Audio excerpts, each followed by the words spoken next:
ये जख्म है कैसा जो रिश्ता रहता है।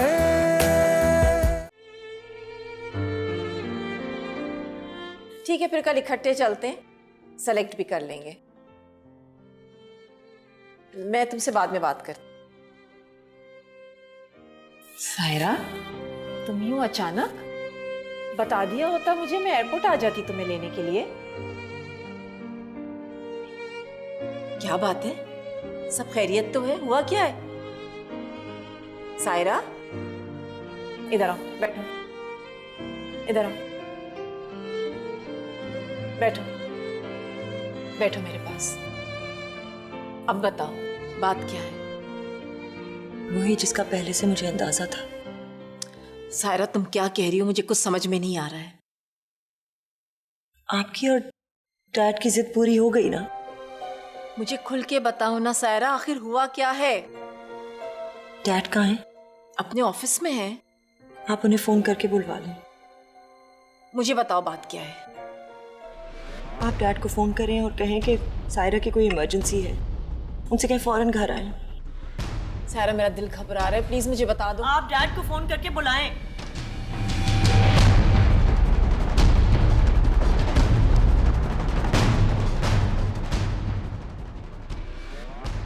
हेलो, आप प्लीज जल्दी से घर आए। सायरा पाकिस्तान वापस आ गई और बहुत परेशान है। मुझे कुछ नहीं बता रही है कि हुआ क्या है। आप बस फौरन निकले ऑफिस से।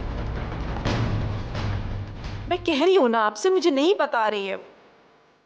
बस आप फौरन निकले ऑफिस से। अच्छा बेटा, अब मुझे बताओ क्या बात है? अयान ने मुझे तलाक दे दी। क्या? तलाक दे दी है? मगर क्यों? उसने मुझे एडमिट किया है कि उसकी पहले से गर्लफ्रेंड थी जिसके साथ वो बहुत खुश है। वो कभी भी ये शादी नहीं करना चाहता था। उसने मुझे कहा कि अगर मेरे साथ रहना है तो अपनी आंखें और जुबान बंद रखनी होगी।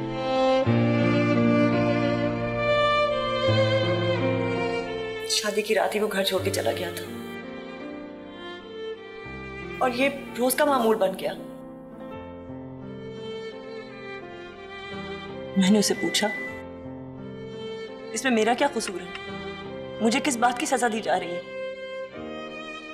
तो उसने कहा, जाओ और जाके अपने डैड और मेरे डैड से पूछो, जिनको आदत है ना अपने फैसले मनवाने की। Thank you mummy.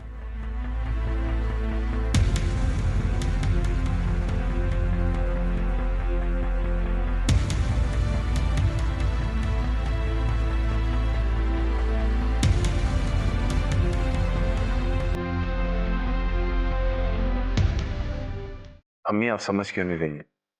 मुझे अभी शादी नहीं करनी है और तस्कीन के सिवा तो किसी से भी नहीं। वो अब एक शादीशुदा लड़की है राहील, अब तुम्हें उसका ख्याल दिल से निकाल देना चाहिए। लेकिन अब वो मेरी जिद बन चुकी है। देखो बेटा, रायमा एक अच्छी लड़की है, तुम्हें पसंद करती है, तुम्हें समझती भी है। मेरी मानो तो मेरी शादी होगी तो सिर्फ तस्कीन से, और रही राइमा, वो सिर्फ मेरी एक अच्छी दोस्त है, उससे बढ़ के और कुछ नहीं। ये बात आप भी अच्छे तरीके से समझ लें।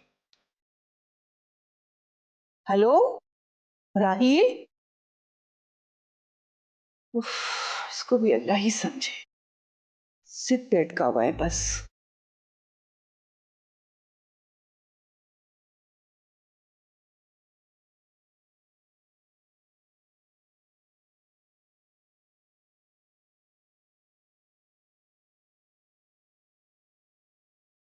तुम जहां भी हो तस्कीन, मेरा जुनून, मेरी मोहब्बत एक ना एक दिन तुम्हें ढूंढ ही निकालेगी।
राहील फोन उठाओ।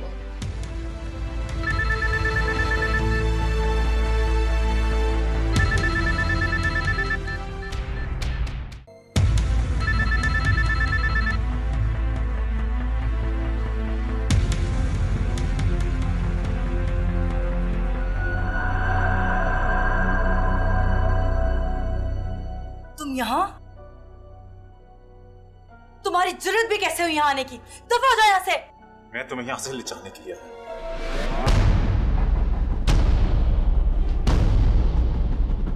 हाथ छोड़ो मेरा। आज मुझे कोई नहीं रोक सकता तुम्हें यहाँ से ले जाने। मैंने कहा मेरा हाथ छोड़ो। एहसान, एहसान, छोड़ो मेरा। एहसान, ये क्या कर रहे हो तुम? छोड़ो तस्कीन को। आज मुझे कोई नहीं रोक सकता। तस्कीन को मैं यहाँ से ले जाके रहूंगा। क्या कर लोगे तुम?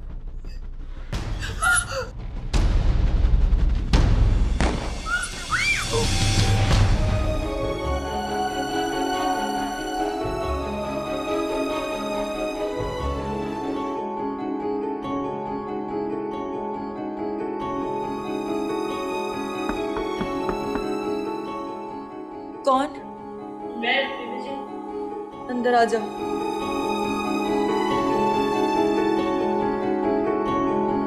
साहब आ गए हैं ना? हाँ जी, वो तो कब के आ गए। आप सो रही थी इसलिए उन्होंने डिस्टर्ब नहीं किया। मैंने भी खाना लगा दिया, आप आ जाए। ठीक है, तुम साहब को बुलाओ, मैं आती हूँ।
कॉफी?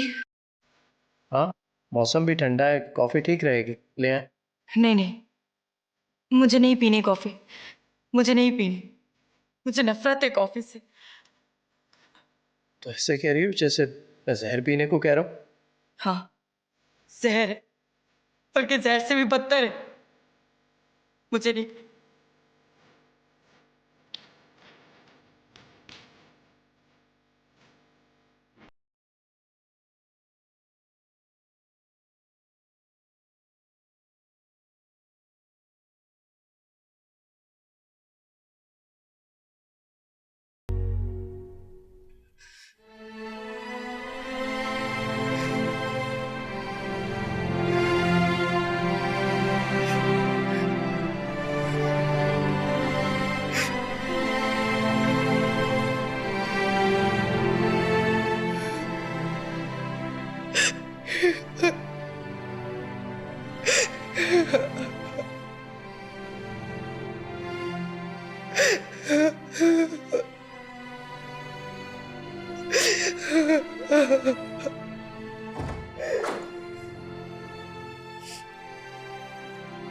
क्या हुआ है? तुम वहां से इस तरह उठकर क्यों आ गई? कुछ नहीं हुआ है मुझे, ठीक हूँ मैं। तबीयत खराब हो रही है तो डॉक्टर को फोन कर दूं? मैंने आपसे कहा ना, मैं ठीक हूँ। प्लीज मुझे इस वक्त अकेला छोड़ दें, प्लीज। तुम इनके पास रहो, इनकी तबीयत ठीक नहीं है। आप फिक्र नहीं करें जी, मैं इनके पास ही हूँ।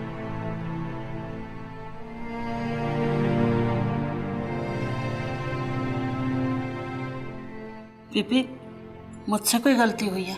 नहीं बुआ, गलती मेरी थी। और जो गलती करता है ना, सजा भी उसे ही भुगतनी पड़ती है।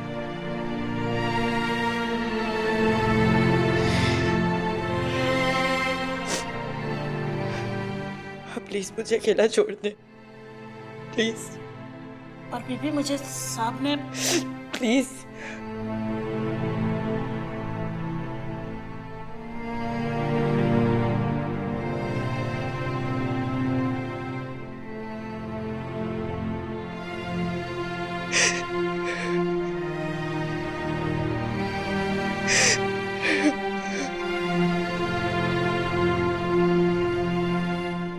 अरे मेरी जान, इंसान जब एक जगह से दूसरी जगह जाता है तो उसे एडजस्ट होने में कुछ वक्त लगता है। थोड़ी बहुत मुश्किलें तो बर्दाश्त करना ही पड़ती हैं। इंशाल्लाह देखना आहिस्ता आहिस्ता सब ठीक हो जाएगा।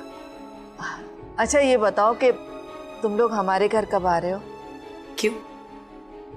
अब्बू ने आने की परमिशन दे दी है। ये तुम क्या कह रही हो? मैं कुछ समझी नहीं।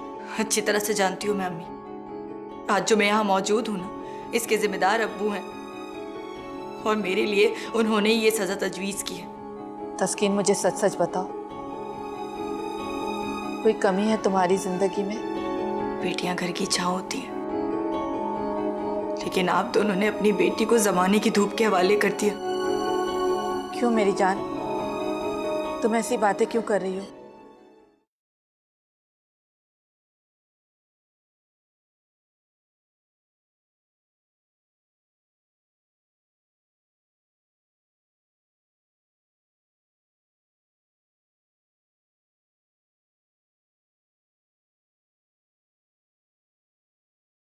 कह दीजिएगा उनसे अब कि वो अब मेरी शक्ल देखने के लिए भी तरस जाएंगे,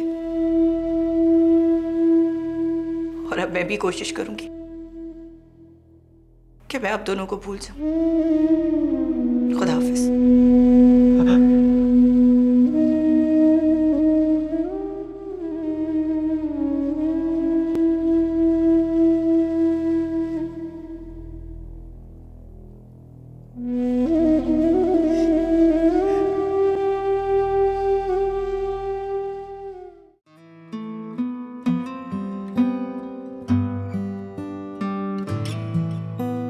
बुआ,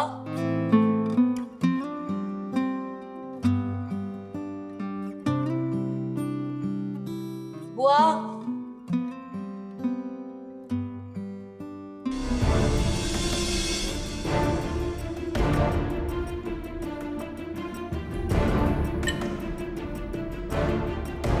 बीबी जी, क्या क्या है तस्कीन बीबी?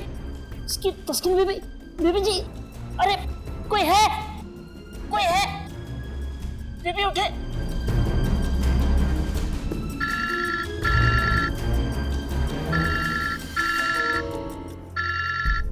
हेलो साहब, बीबी की तबीयत अचानक खराब हो गई है, वो बेहोश हो गई हैं। क्या कह रही हो तुम जल्दी से डॉक्टर जमील को फोन करो, मैं पहुंच रहा हूँ। जी अच्छा। हाँ हाँ, उसी को तलाश करना है। मुझे सारी डिटेल, सारी इंफॉर्मेशन जल्द से जल्द चाहिए। मैं तुमसे बाद में बात करता हूँ। तुम यहाँ क्यों आई हो? तुम नाराज थे ना, इसलिए तुम्हें सॉरी बोलने आई हूँ। फॉर गॉड सेक, मैं अभी टेंशन में हूं। तुम मुझे और परेशान मत करो।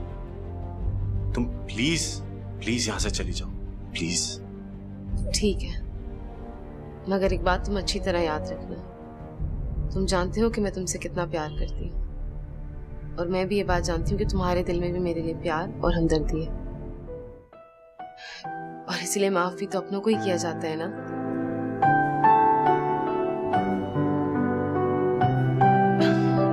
इट्स ओके, अभी तुम्हारा मूड ठीक नहीं है, मैं बाद में आ जाऊंगी।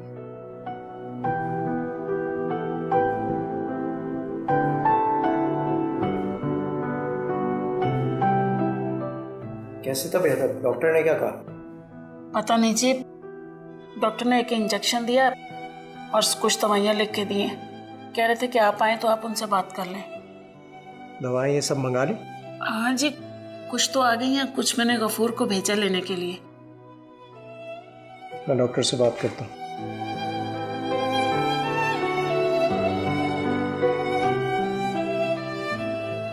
हेलो, अस्सलाम वालेकुम डॉक्टर साहब, एहसन कमाल बात कर रहा हूँ। जी जी, सब खैरियत तो है ना? क्या करें डॉक्टर साहब, मैं तो बहुत बोलता हूँ खाने पीने के लिए, लेकिन कुछ खाती नहीं है। कोई टेंशन वाली बात तो नहीं है? जी वो मेडिसिन मंगवा ली। Okay okay, thank you.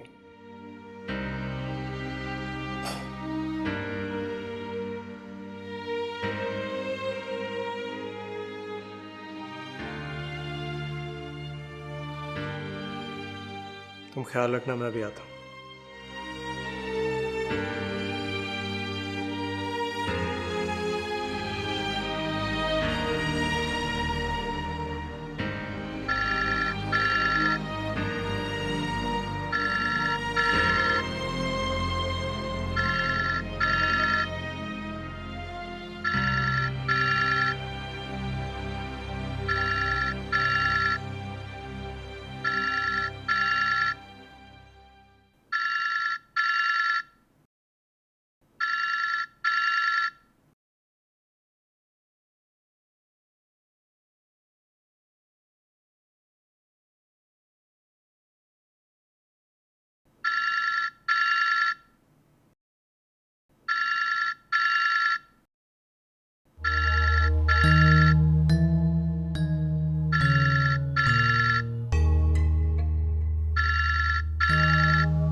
आप क्यों उठ गए?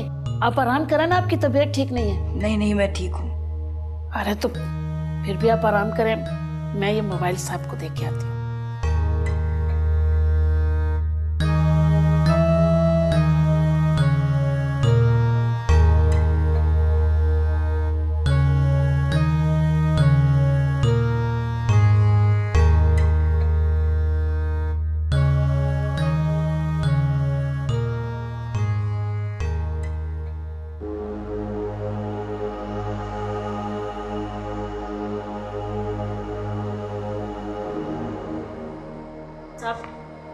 आपका फोन बीबी जी के कमरे में रह गया था, ले दिया।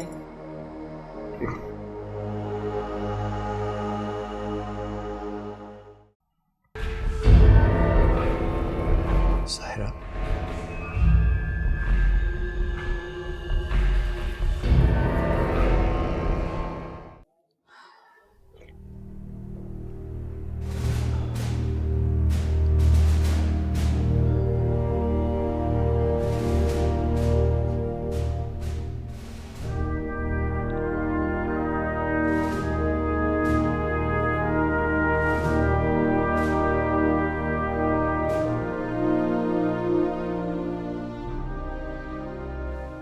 आखिर इस तरह सोच सोच कर कब तक खुद को सजा देते रहेंगे? आप मेरी बात मान क्यों नहीं लेते? एक बार चलकर तस्कीन से मिल क्यों नहीं लेते आप? तुम्हें याद है आमना, एक बार बचपन में जब वो बीमार हो गई थी तो मैं सारी रात अस्पताल के बाहर परेशान बैठा था। याद है मुझे, और ये भी याद है कि वो हमेशा जिद करती थी कि आपके साथ सोए, और जब तक आपके बाजू पे नहीं सोती थी उसे नींद ही नहीं आती थी। और जब शिराज ने अशर के लिए उसका रिश्ता मांगा था तो मैंने कई दिनों तक जवाब नहीं दिया था, इस डर से कि अगर मेरी रानी बेटी चली गई तो मेरा क्या होगा।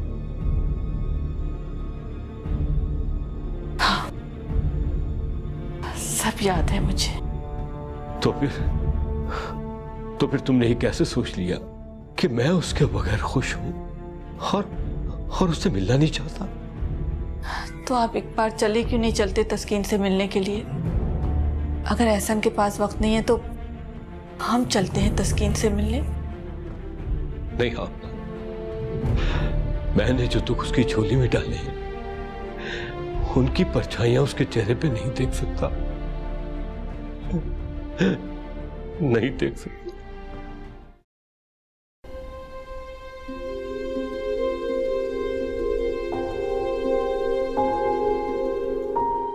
हाँ ठीक है, ओके।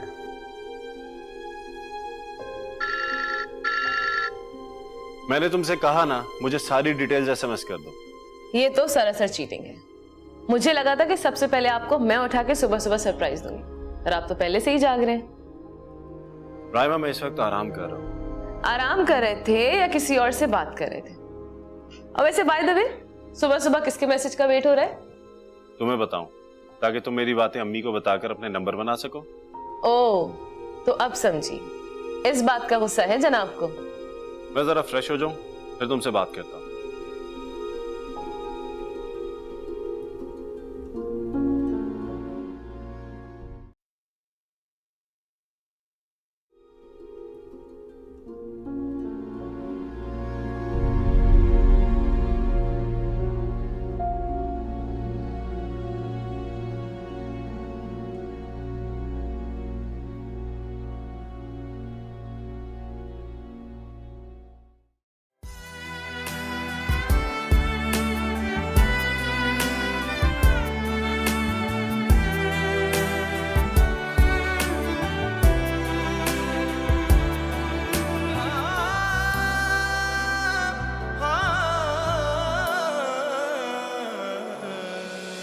ऐसे हालात में कैसे कोई जिए, तेज हो जब हवाएं बुझ रहे हो दिए, तूफानों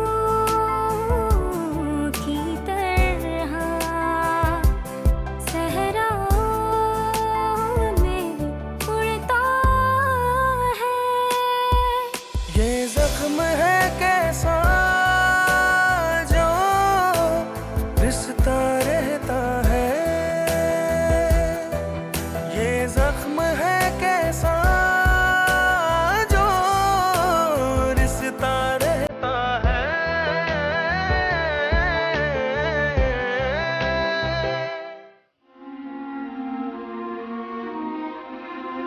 कैसी तबीयत है अब तुम्हारी? ठीक हूँ। डॉक्टर कह रहा था कि तुमने बहुत स्ट्रेस लिया है, इस वजह से तुम्हारी ये हालत हो गई है। तुम जानती हो कि अपने जहन को उलझाकर तुम अपने आप को कितनी बड़ी सजा दे रही हो? कोई सजा नहीं दे रही मैं। अच्छा, तो अब तुम झूठ भी बोलने लगी हो। ये बात सच नहीं है कि तुमने हमारे रिश्ते को अभी तक कबूल नहीं किया, और ना ही इस घर को। और किस तरह कबूल करूं मैं? अब्बू ने जो कहा मैंने सर झुका दिया।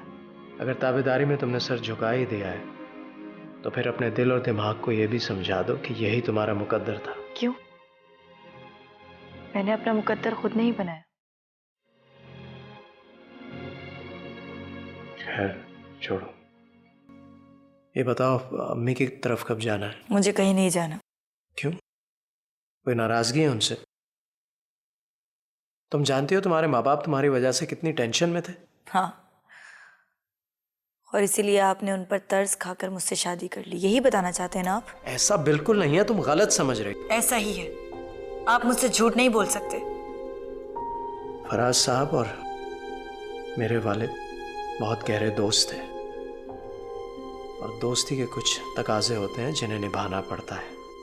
आपने अब्बू के एहसान का बदला चुकाया, मुझ पे एहसान नहीं किया। लेकिन मैंने तुमसे तो कुछ नहीं कहा। अब आप कह भी क्या सकते हैं? मेरी जिंदगी पर बात होनी थी, हो गई। ये जख्म है कैसा जो रिश्ता रहता है, ये जख्म है कैसा जो रिश्ता रहता है।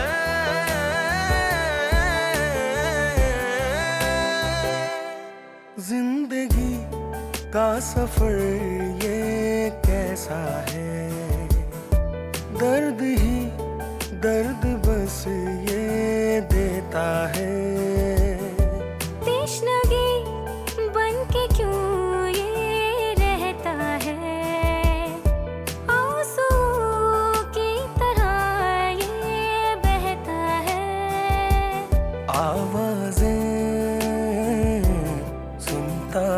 है। कौन?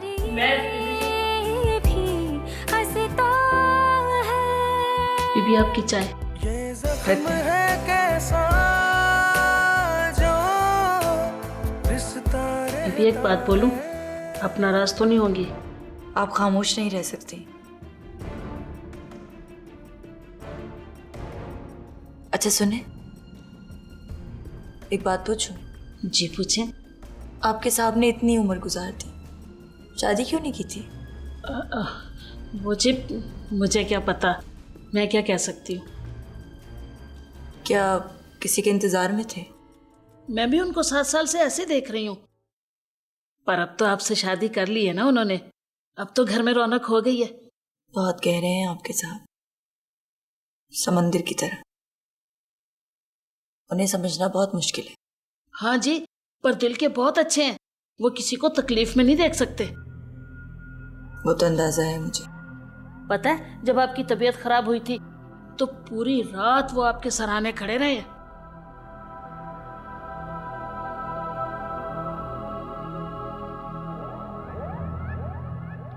और पता है, आप जा सकती हैं।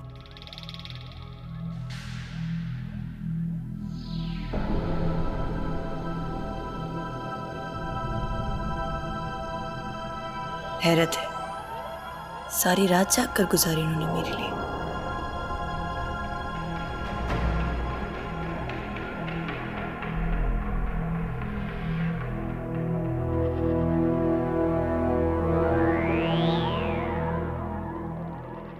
तुम अंधेरे में क्यों बैठी हो? चलो कहीं बाहर चलते हैं। मुझे कहीं नहीं जाना। लेकिन मुझे तो जाना है। तो आप चले जाओ। आपको किसने रोका है? मुझे तुम्हारे साथ जाना है। मैंने कह दिया ना कि मुझे नहीं जाना।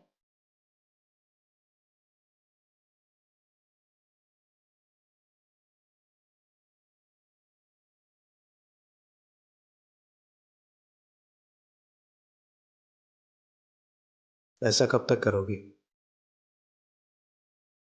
अब अगर वक्त और हालात ने हमें इस रिश्ते में बांध ही दिया है तो इसको निभाना तो पड़ेगा। मेरे साथ जो कुछ हो उसके जिम्मेदार वक्त और हालात थे, मैं नहीं। मुझे एहसास है इस बात का, लेकिन इस घर में तुम अपनी मर्जी से जिंदगी जी सकती हो। मैं तुम्हें किसी चीज का पाबंद नहीं करूंगा, मगर आपके नाम के साथ जुड़कर मैं पाबंद हो चुकी। वो मेरी मजबूरी थी। हैरत है, मर्द भी मजबूर हो सकते। हाँ, क्योंकि मर्द भी तुम्हारी तरह का इंसान है। तैयार हो जाओ, मैं थोड़ी देर में आता हूँ।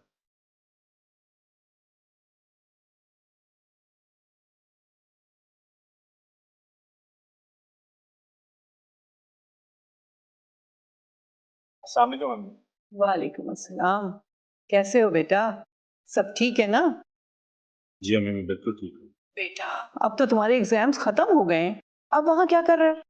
माँ से मिलने का दिल नहीं चाहता? बस अम्मी, एक जरूरी काम है जिसे निपटाना बहुत जरूरी है, फिर उसके बाद मैं आपके पास ही रहूंगा।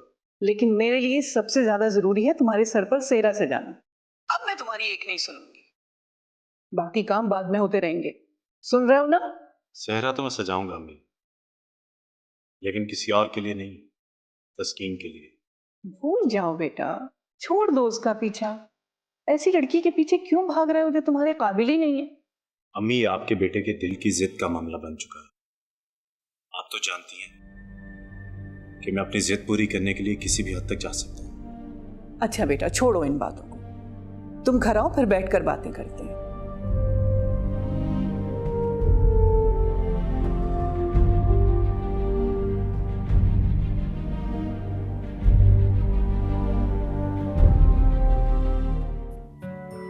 मैं तुमसे अपनी जात के लिए कुछ नहीं चाहता, लेकिन तुम्हें खुश देखना चाहता हूँ। और इस एहसान का मतलब?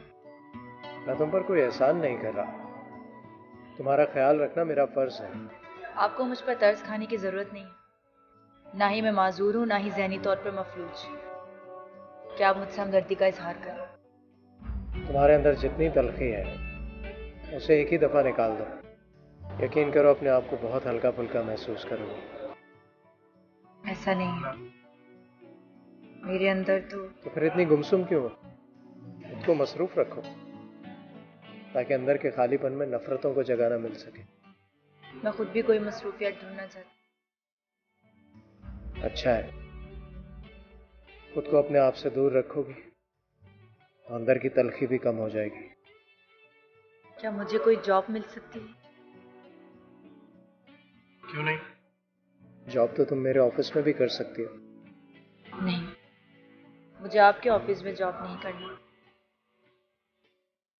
ठीक है, किसी और ऑफिस में जॉब कर लेना।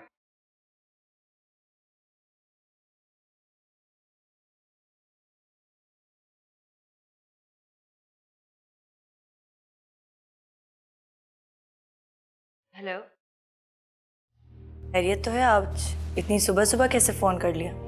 हाँ बेटा, खैरियत ही है। बस ऐसे ही दिल घबरा रहा था, सोचा कि तुमसे फोन करके बात कर लूं। आपकी तबीयत तो ठीक है ना? अल्लाह का शुक्र है, मैं बिल्कुल ठीक हूँ। कितने दिन हो गए तुम्हारी सूरत देखे हुए। कभी सोचा भी नहीं था कि तुम मुझसे इतना दूर चली जाओगी। मैं कहाँ दूर गई हूँ अम्मी, अपने आप से दूर तो मुझे आप लोगों ने कर दिया। अभी तक नाराज हो हमसे? क्या अपने माँ बाप को माफ नहीं कर सकती? अम्मी प्लीज ऐसी बातें मत करें। अच्छा ये बताएं, अब्बू कैसे हैं? क्या वो जानते हैं कि आप मुझे फोन कर रही हैं? एक बार आकर अपनी सूरत दिखा दो बेटा, हम दोनों तुम्हारा बेचैनी से इंतजार कर रहे हैं। आप फिक्र ना करें, मैं आपको फोन करूंगी। ठीक है बेटा, मैं और तुम्हारे अब्बू तुम्हारा इंतजार करेंगे। ये जख्म है कैसा